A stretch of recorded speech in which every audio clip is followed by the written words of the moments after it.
নাম সুধাংশু মন্ডল। সুধাংশু মন্ডল, আজকে আপনার কাছে একটা খুব ভালো একটা দিন যে আপনি একটা সঠিক সিদ্ধান্ত নিলেন আজকে দিনের দাঁড়িয়ে, ঠিক তো? আমি প্রথম জিজ্ঞেস করব, আপনার কন্ডিশন কিরকম ছিল যখন আপনি প্রথম নৌকা বেচতে আসলেন? আমার কন্ডিশন বহুত খারাপ ছিল, মানে আমি নিজে ভাবতে পারিনি যে আমি জীবনে কোনোদিন বেঁচে থাকতে পারবো কিনা, নিজে ভাবিনি কোনোদিন। যাই হোক, কি প্রবলেম ছিল যে আপনার ভাবনা এই লেভেলের ছিল যে আমার বাঁচারই আর কোনো আশা নেই? আমার মানে করোনা হিসাবে আমাকে হসপিটালে ভর্তি করা ছিল, তার পরীক্ষা করে দেখলো যে আমার টিবি রোগ হয়েছে। আবার সেই অবস্থায় আমাকে আর্জি করছে তারপরে বাসা থেকে, এবার সেই অবস্থা থেকে আমি আর্জি করে ভর্তি ছিলাম। আর আমাকে আর্জি করে ডাক্তাররা এমনই আমাকে একটা করেছিল, আমাকে বেড থেকে পুরো নাচতে দেবে না, আমাকে বেডের উপরেই সব কিছু করতে হবে।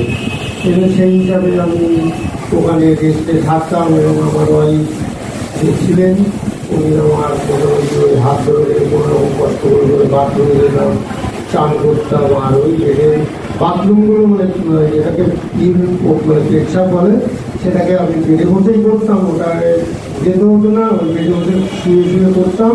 তারপরে একটা জায়গা দিয়েছিল এবং সেটা কিনে আনতে হয়েছিল প্লাস্টিকে, এবং সেটাকে করে বাথরুম করতাম। আর ওটা ভর্তি হয়ে গেলে বাড়ির লোক ওই বাথরুমে ফেলে দিয়ে ধুয়ে এনে আবার রেখে দিত।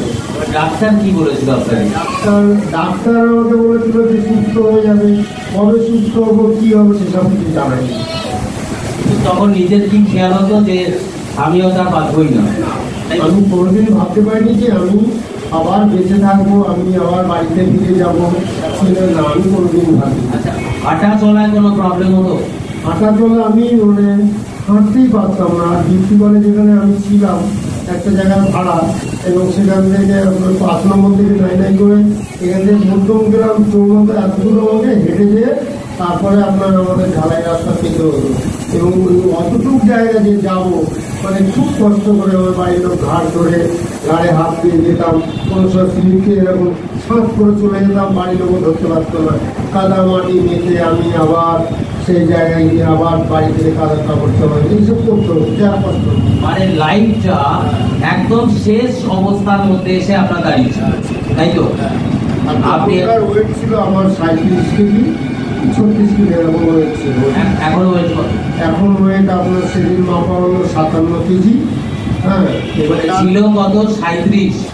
আজকে কত একটু বলবেন? কত বাড়লো? শুনতে পাচ্ছি না।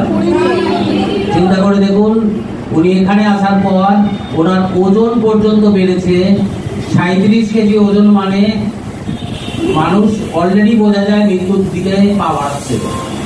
তাহলে এই বডিতে হার্ট ছাড়া কিছু ছিল না। আজকে সেই ওয়েটটা এসে দাঁড়িয়েছে 57। তার মানে অবস্থার পরিবর্তন কতটা হচ্ছে সেটা বোঝা যাচ্ছে।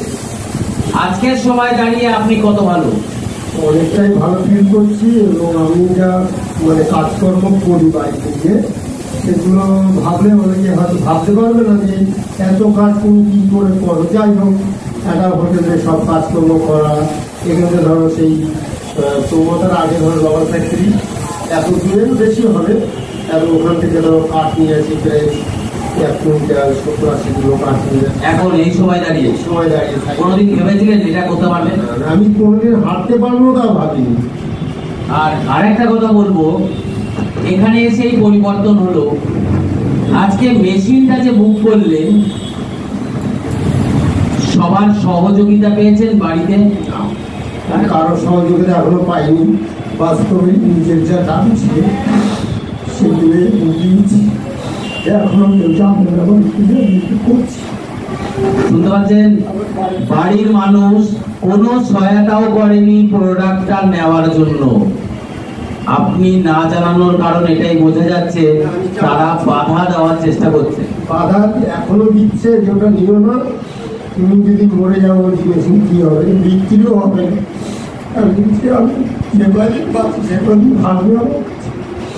তারপরে কি হবে আমি জানতেই পারবো না।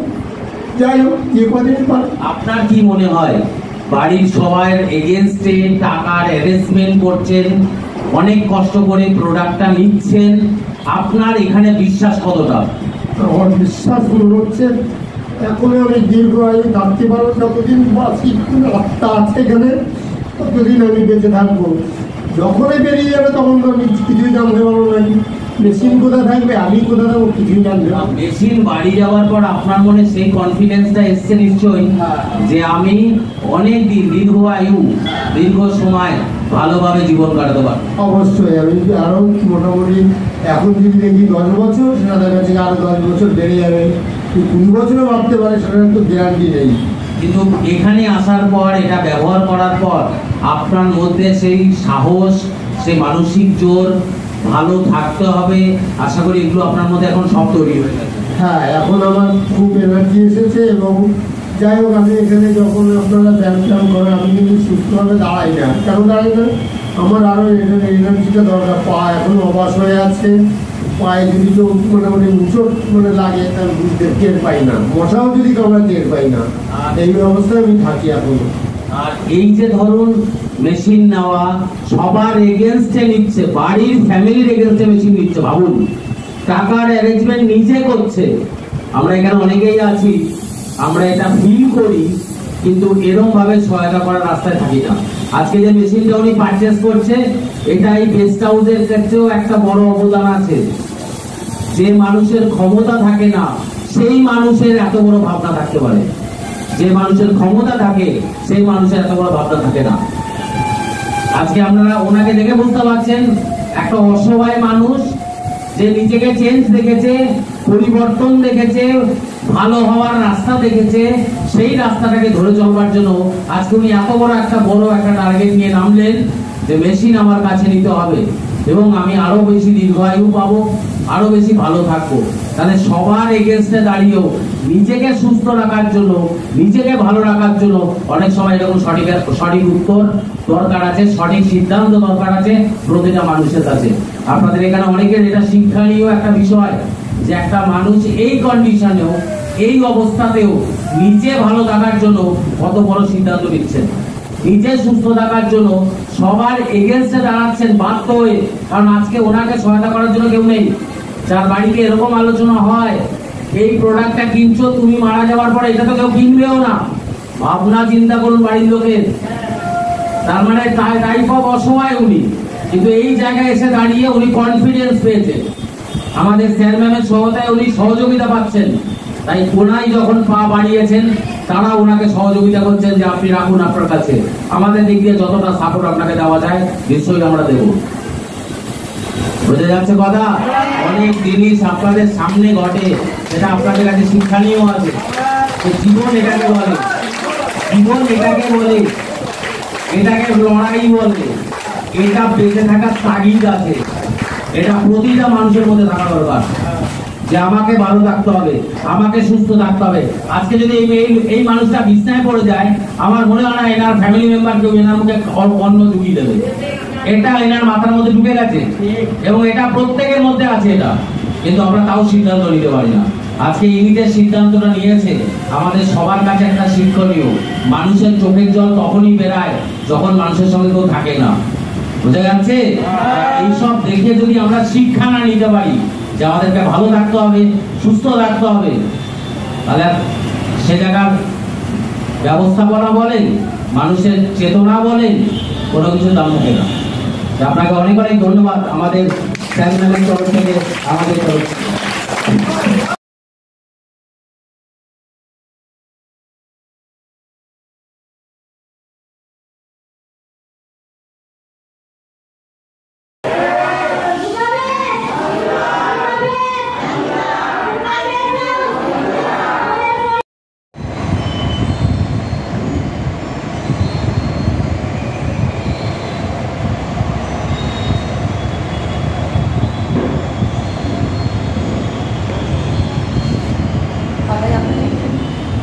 কটা